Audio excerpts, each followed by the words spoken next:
Good evening, everybody. I am Devin with Professional Home Educator, and we are with Jennifer tonight.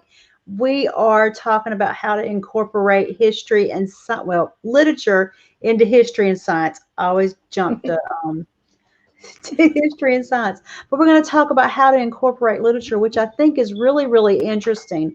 We had a workshop with, gosh, my mind just went blank on her name.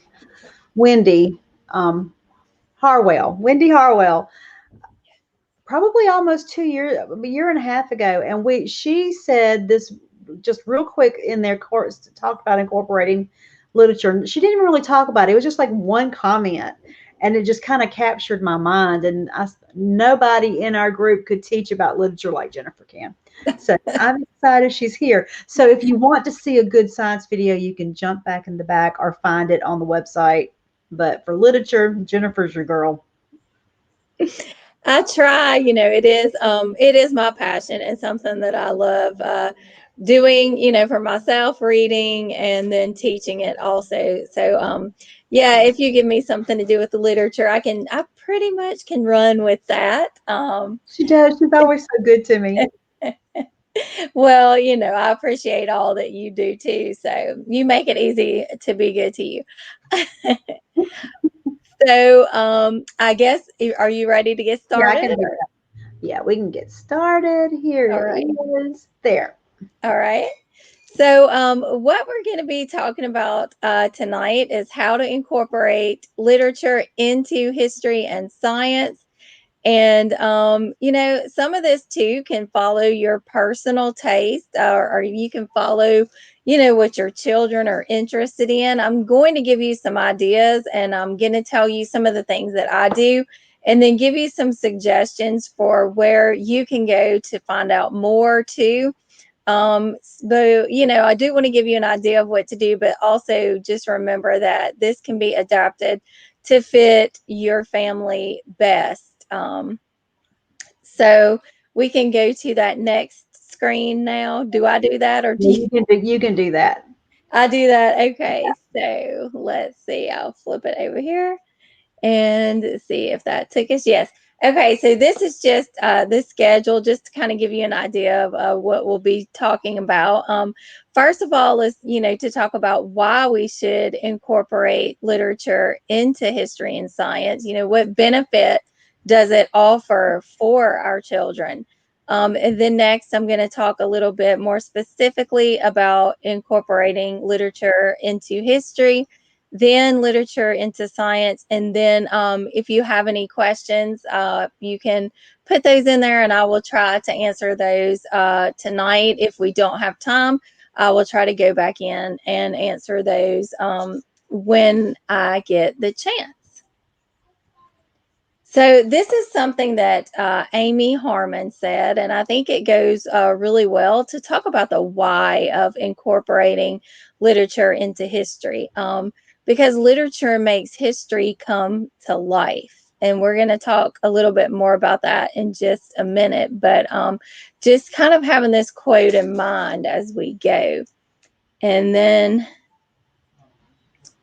the next one, science and literature are not two things, but two sides of one thing.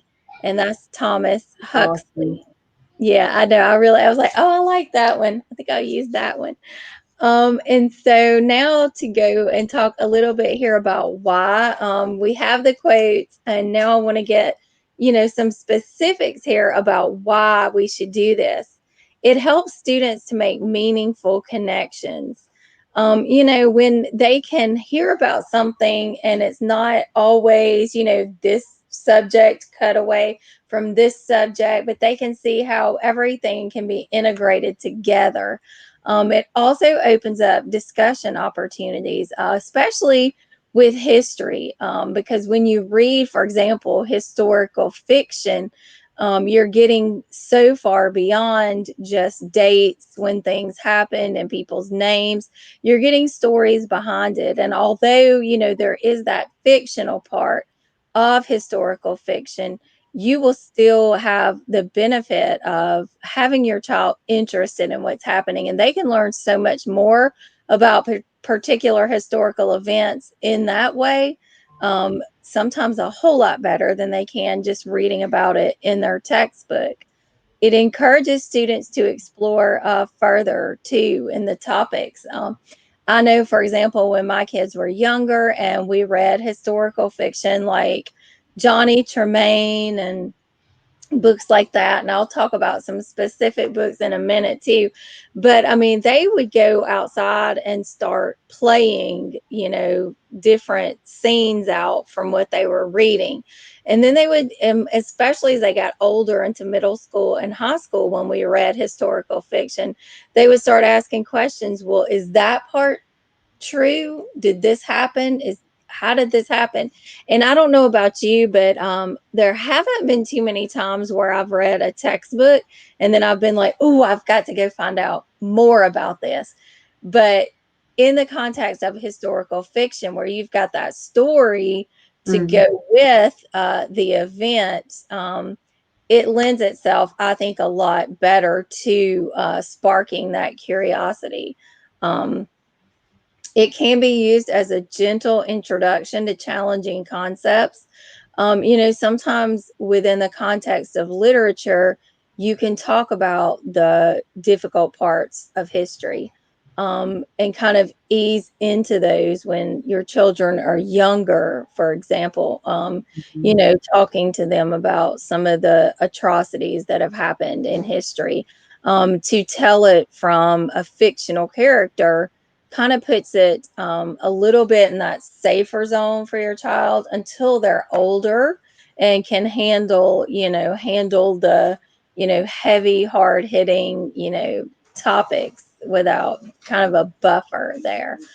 Um, it also makes historical events relatable and relevant. I know, for example, and I'm going to mention this book in a minute, it's called Across Five Aprils, but it's about the Civil War. And I mean, I read this to my children when they were in like upper elementary school. It was a read aloud. I cried about the Civil War in that book. And I don't think all my years I ever did that. But within the getting the story and really understanding, families being split apart and our whole country being split apart, when you read something that's fiction but it's tied to real events, it makes it more real and reminds us that history is actually a story and it's not just dates and events. These were people like we are, people that live through these things. And, for example, this year, what we're living through, we're people in history that will be, it'll be written about. And so it reminds us, just like we're people facing the events of this past year, all of these people, even if they're fictional, likely their stories very much like the people who were really experiencing these things. So I think that really kind of ties into the next point about reminding students that history is a story with actual people. And then it piques their curiosity. I mentioned that a minute ago. And this can also be part of science too. If they read about Marie Curie, for example, Mm-hmm. and then they want to go find out more, they could learn so much more about science that way than a lot of times if you've just given them the textbook and said, read this, answer these questions. But if they can get involved in it and read about the excitement and the passion of actual scientists and then be like, you know what, I want to pursue that. I want to find out more about that. It also can bring abstract ideas to life. Sometimes it can be really dry in a lot of textbooks. And, if a child or even we as adults, if we're not making a connection with something that's relevant to us, then we don't care. We don't want to learn it. So if you can make it relevant and interesting to your students, then they really will learn it, and they'll choose quite often to go on their own and find out more about it. Um, it teaches them too to analyze and interpret data and historical events. Critical thinking, it's so important for our children to develop critical thinking, to develop, logical thought patterns and reasoning. And that can be done with both historical fiction and, biographies of scientists, or books we call like the Charlotte Mason style, living books, books I written by, love those. yeah, who are actually, involved in what they're writing about, love it. It's something they're passionate about. And so those kinds of things will be effective tools in teaching as well. Then they can also, your student can get immersed in multicultural and diverse experiences of characters that they have not known themselves. They can learn sympathy, they can learn empathy, and they can be much more open minded people, more kind, more compassionate, because they've read in stories about people who've been through experiences different from their own. So it gives them that opportunity to, at least through a character, see what life is like for someone who is different from them.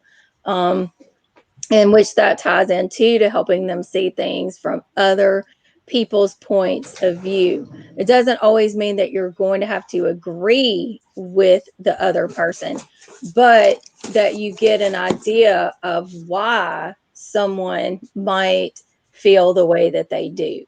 You'll be less likely to make a judgment call on someone. So, all of those reasons are some very good reasons, I think, to incorporate literature into science and into history. And so, I'm going to flip over to this next one and go a little bit specific here about historical fiction, biographies, and autobiographies, because a lot of people who are famous in history, there are biographies that have been written about them. Autobiographies, stories they've written themselves. Those are all really good choices for bringing that into your, bringing literature into history. And these are some specific curriculum companies that actually already have this done for you. It's just tied in as part of their history curriculum. I'm gonna just, for ease sake, because I know some of us are secular, and then some of us might be, Christian or other type of faith-based homeschoolers. So I put some that would fit into the different categories here. Pandia Press is secular, and these are the curriculum that tie in literature and history. Blossom and Root, and they also do science, so we'll look at that one. And Pandia Press has their science too. Curiosity Chronicles. There are online classes Mhm. that your students can take that tie in literature and science and literature and history. Oak Meadow, again, that one is secular. And then there's Book Shark, which is not completely secular. It's more what I would call like neutral faith. And it is the semi-secular, maybe for lack of a better word, version of Sunlight. And Sunlight is a Christian company, and they have literature integrated with their history and with their science too. And Winter Promise is another one that does that. So these are some ideas for you. If you are interested, like I said, then you don't have to like reinvent the wheel. It can Yeah. be done for you here. And I've used a lot of these, and enjoyed all of them. I think Curiosity Chronicles might be a newer one. I Yeah. did look at it before I put it on here, but I have not had any experience with it. So Yeah. I don't know about that one for. Yeah, I haven't seen that one before. It looked really cool from what I could, see online Yeah. there. And it's this time of year, so y'all might have to excuse my little these are a few of my favorite things. There's something coming up with science that's gonna follow up to this. So yes, how they play the sound of music Yes, it's around one this of time my favorite every. it's one of my favorite songs. Yes, and I love that movie. And so speaking of historical fiction, I mean, it is based on a true story. Yeah. And so we know too, though, like with the movie, though they embellished, maybe kind of did things a little bit, but the main premise of that story is true. So movies too. Don't forget about movies as Hmm. historical fiction as well, and sometimes actual documentaries. But I'm thinking, I'm not recommending this movie for like all ages or anything, but just talking about how emotion can come into it. um when I saw Titanic, that movie, I cried, and it Hmm. wasn't just because of the fictional love story. It was also because it showed the brutal honesty of all the Yeah. people that did die, and babies and all kinds of different people that it's just a thing you hear about in history. You're like, oh yeah, the Titanic, it hit the iceberg, and you don't really think how terrifying that would have been and was for the people there. Yeah. And so that's just one example of a movie that can bring history to life and help you to really understand more than just these having these facts and dates memorized. But some of my favorite historical fiction books over the years, Mythology by Edith Hamilton. And while that is mythology, you still get a great deal Yeah. of history about, ancient cultures, what they believed, why they believed it, what they thought about science. Quite a bit there, because a lot of the myths that they created were their attempts at trying to explain phenomenon, the weather and things like that they didn't understand.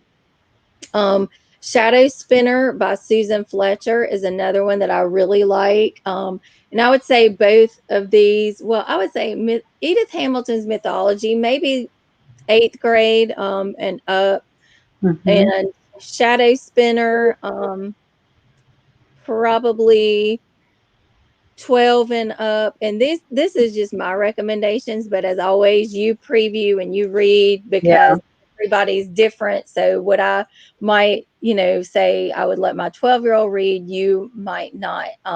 And Shadow Spinner is the story behind the story, really, of Shahrazad, who told the Sultan the story night after night, Arabian Nights, 1001 nights, to Yeah. stay alive. She kept leaving him basically on a cliffhanger. And it really, though, gives a lot of details about the culture of ancient Persia. And I just really loved that book. Detectives in Togas is a fun book for, I would say, even like your upper elementary school, maybe even, second, third grade. But it's it takes place in ancient Rome. Johnny Tremaine, I'm sure a lot of us know that one, about the American Revolution. A Tale of Two Cities. That is definitely, in my opinion, for high school. And it Hmm. is deals with the French Revolution, but it is very challenging. Like, my daughter, who has graduated now, when she was, I think she was a senior, she might have been a junior, but at any rate, she had to read that book. Um, well, because I had her read it, I'm like, she had to read that book. Yeah, I'm the teacher. Okay, but yeah. But it was the first time that I'd read it also, and I will be completely honest with you, and I am like, yes, the literature person. I had to have the Cliff's Notes, and we had Oh to wow. read those before we even read the chapter, so that we could understand exactly what was happening in the chapter. And so you might think that that made that book not enjoyable for us, but both of us actually love that book. It is so good. It's worth it. And if you have to get the Cliff Notes and read them ahead of time, That's do okay. what you got to do. But I would say that one, in my opinion, is definitely worth it. I thought it was, just a great story. And my daughter, who's not really that much into reading, she actually loved it too. So that's a big recommendation, I think, for A Tale of Two Cities. Then Across Five Aprils, that's the book I mentioned a minute ago that Mhm. made me cry actually about the Civil War. Beloved by Toni Morrison. I would definitely say high school and definitely preview it because it's got some heavy, heavy stuff in it. Dealing with slavery and dealing with the death of an infant. So it's heavy stuff, but it's one that stuck with me for sure. Number the Stars. I read that to my students when I taught public school in like third or fourth grade. But it is about World War II and the Holocaust, but it's done, in my opinion, in such a way that while it conveys the terror of it to younger children, it is done in a way also that it's not, too much for them. And so I do recommend that one. And then I would say this one for high school as well, high school and, adults, The Book Thief by Marcus Zuzak. It is about 1930s Nazi Germany. It is a movie also. No, I have read the book. I have not watched the movie. But it's a heavy book too. The actual narrator of the book is death. So I think that probably tells you, that it is heavy. But I think it's an important book for older students to read. And so those are just a few of my favorite things. And no, I'm not going to sing that because y'all be like, please don't do that. I'm leaving now, is what you'd be like, out of here. And those are just a few more too. Gilgamesh, it's the world's oldest epic. And I think for ancient culture and the histories of ancient culture, it's really an interesting read. My son read it last year for school. When he was a junior. Beowulf, that's the first major English epic poem. Written in Old English because Shakespeare is not Old English like some people. I don't want to read that Old English. No, that's not Old English. Beowulf is, but of course you can, you get the translation into language that we speak a little bit closer anyway to what we do now. The Iliad and the Odyssey by Homer gives that great representation of ancient Greek culture and history. And then the Aeneid by Virgil does the same thing for Rome. So those are just some of my favorites and ones that I do recommend for historical fiction. So we will move on now. I told you I was coming back. Raindrops on roses and whiskers on kittens. The study of nature is where we'll begin. And so I was like, that works out because raindrops, roses, nature, right? Whiskers, Yeah, kittens. it works perfectly. Yeah. So I was like, I gotta do it. Um, so exploring nature through poetry, that's a really neat way to do this. And I have a class that I actually do this.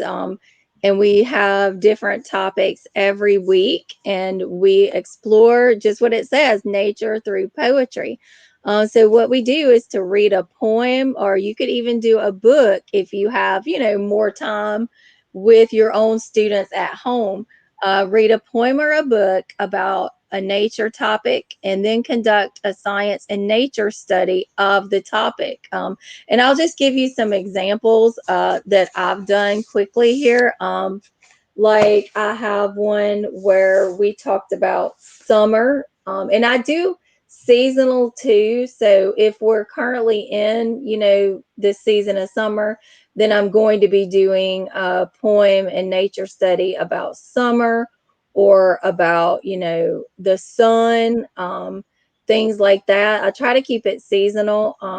And that I think really What too. with the class? What age group do you? This is for 10 to 15. So if y'all have 10 to 15-year-olds, you can look up Jennifer's link. But you can adapt it too for any age that you would have at your house. I know I would just went there's a lot, so I'm not going to go through everything clearly, because I've been doing this for quite some time. But we talked about the tides, during the summertime, because, well, maybe not so much this year, but a lot of years people might go to the beach, at Mhm. the summertime. So we did the tides.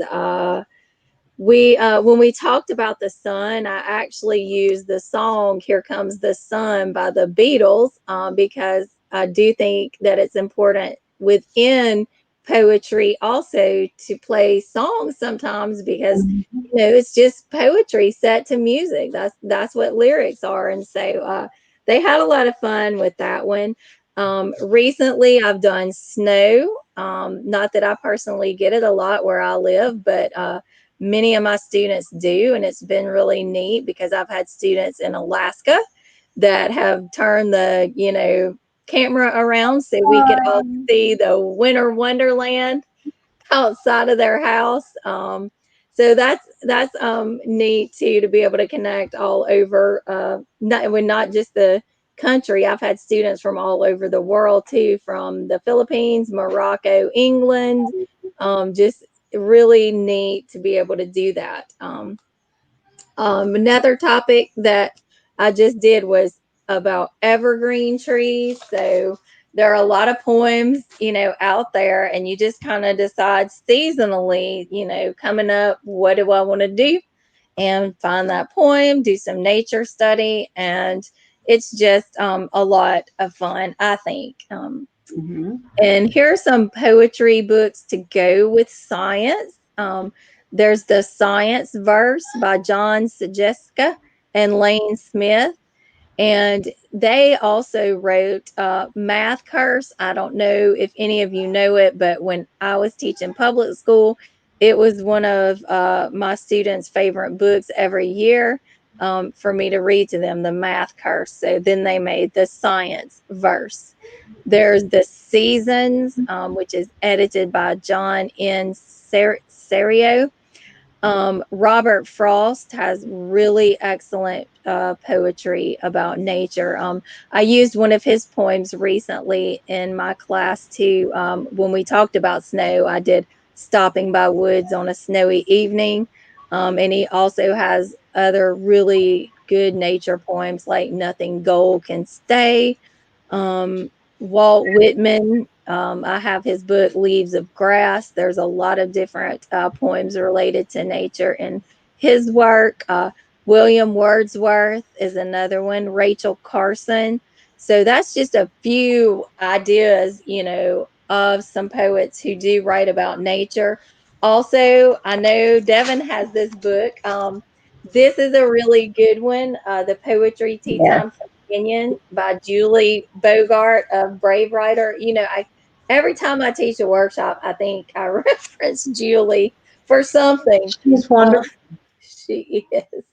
But this even divides things into seasons too. You have an autumn section, then, of course, spring, summer, winter. You even have creatures of the air. So that can be, animals, because we have done animals too. I've done insects in my class, like bees. We've done bears, and we've done rodents because my daughter happens to have two mice. And so I was like, oh, you know what? I'm going to teach about rodents in the class. So, we learned about squirrels and mice and a couple of other rodents. And then, as a surprise for my kids, while I played the video, I went quickly and got one of the mice. And when they came back, they saw me holding a mouse, and they were like beyond thrilled. Um, so there's a lot you can do with animals too. creatures of, the land and the sea. Just kind of like I said, you can adapt that to your own children. What are they interested in? They interested in a particular animal, or if around this time of year, around the holidays, maybe they are interested in evergreen trees or something like that. So you can just kind of go with their interests as well.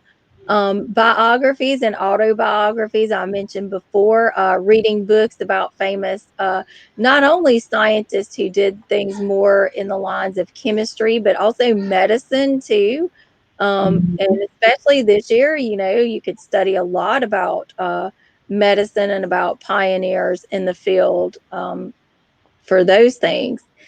Famous botanist, zoologist, George Washington Carver is one of my favorite botanists to read about. Everybody's always like, oh, that's the peanut man. But that's not all he did. He That did is a a lot. very, he did. That's a big part and is very important. But he did other things as well. Carl Linnaeus, Alexander von Humboldt, Gregor Mendel. If you've taken biology, you probably know all you might ever want to know about Gregor Mendel, but very important contributions, obviously. Charles Darwin, Jane Goodall, Diane Fossey, David Attenborough. These are all some interesting scientists to investigate and study. So we will go on a little bit to some more details about some of the curriculum here for science and literature, ones that really integrate it.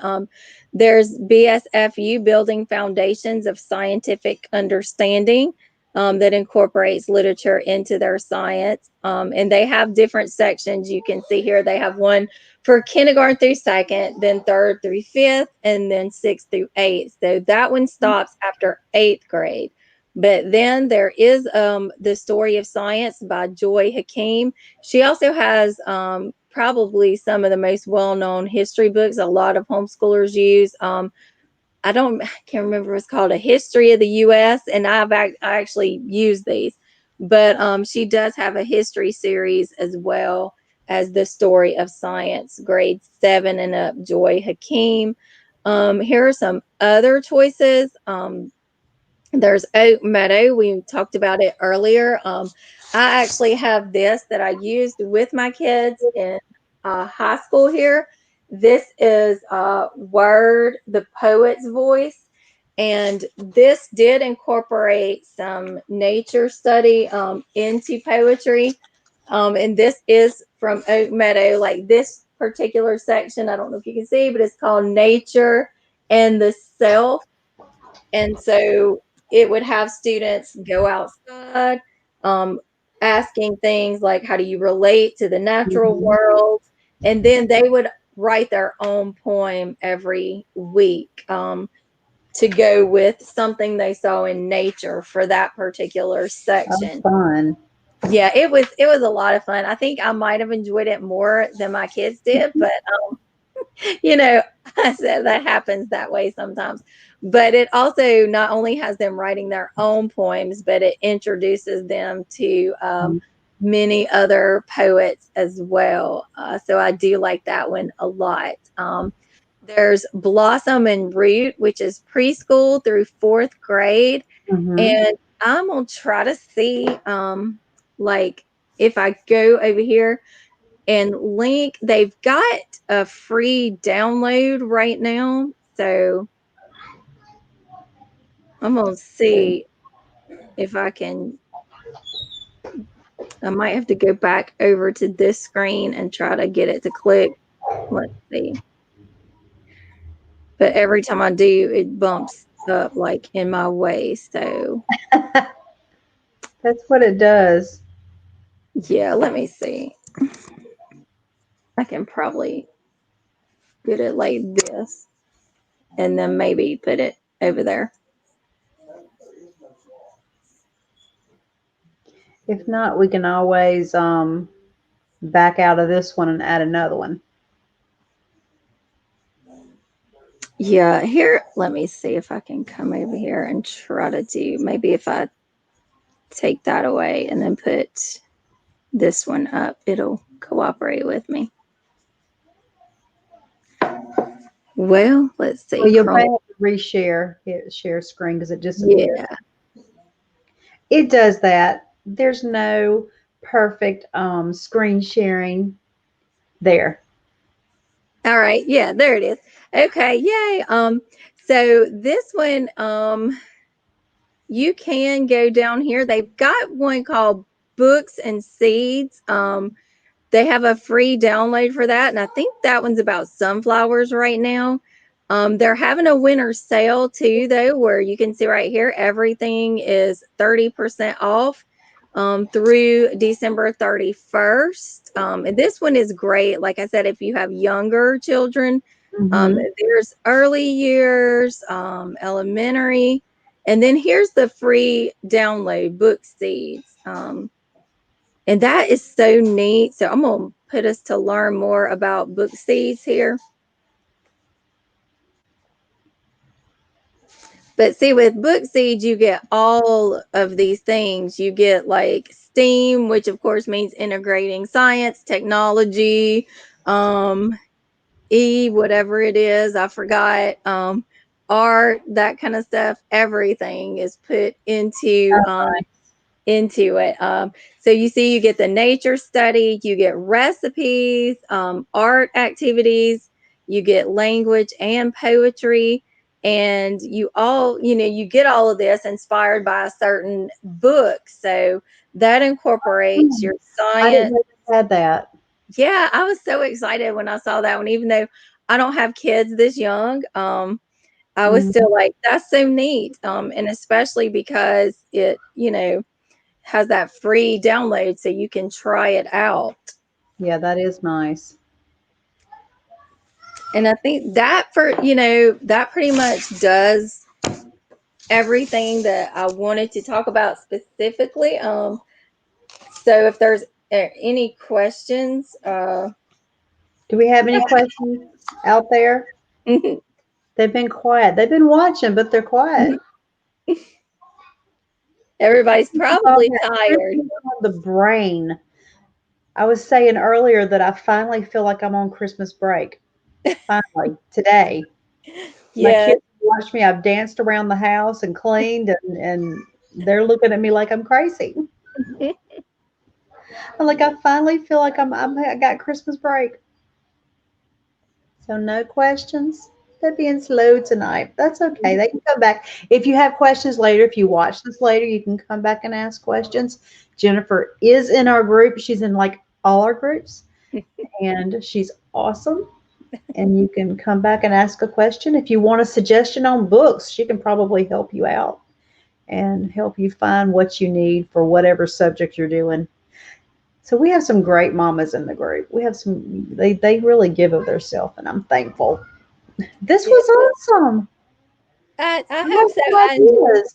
I enjoyed it. I enjoyed last week's too. So I think we got some really good stuff going Some good stuff. going in here. Yeah, Lisa's going to do goal setting in January, and that'll be good. And we've got a homeschooling with Legos. I'm a little behind. I've got to start scheduling it out. I may have to call you and say, "Hey, I have an idea." Have to look at it. I'll probably do it too. Yeah, I know. I start looking and thinking, okay, what do I want this month to be like? We have homeschooling with Legos. I wanted something hands-on, and I would love some. I'm still looking for somebody who will talk to mamas about algebra and not being afraid of later math. And we might have to do a literature and math. We might need to do that one. Yep, there are quite a bit of things that Think can be about math. done. Didn't even think about math. We may have to add that in there. But anyway, well, mamas, I had a wonderful night. Jennifer always gives me awesome things to think about. She always inspires me to think outside the box. And that's probably going to be one of our themes this year is thinking outside the box because it's really easy to get into a rut Hmm. and not have fun. And I was very traditional with my first two kids, and both of them are graduating. They've done great. Nothing wrong with traditional, but I'm wanting to think a little bit more outside the box with the next two set of well, my next two that are going to go up through high school. Hmm. So I want to have a little. I'm realizing how fast they grow. They do. They really Fast do. high school goes. I know. I can't believe my, last I homeschooler is know. graduating this I year. know. I know. See, Cole graduated 2 years ago with Laurel, Hmm. and now Juliana's graduating. Our kids are right there. Our two big ones are right there together. And I'm like, gosh, it goes so fast. And you don't realize it. You think life is going so slow when they're little. And Hmm. it's not. And I want to enjoy. I have, let's see, I have Gabriella is ninth grade this year, and Olivia is seventh. And I want to enjoy every minute because they'll Hmm. be graduated. And my baby will be only, she'll be fifth grade. She's here for a long time. Yeah, but it's so true. It will You go so know, much faster.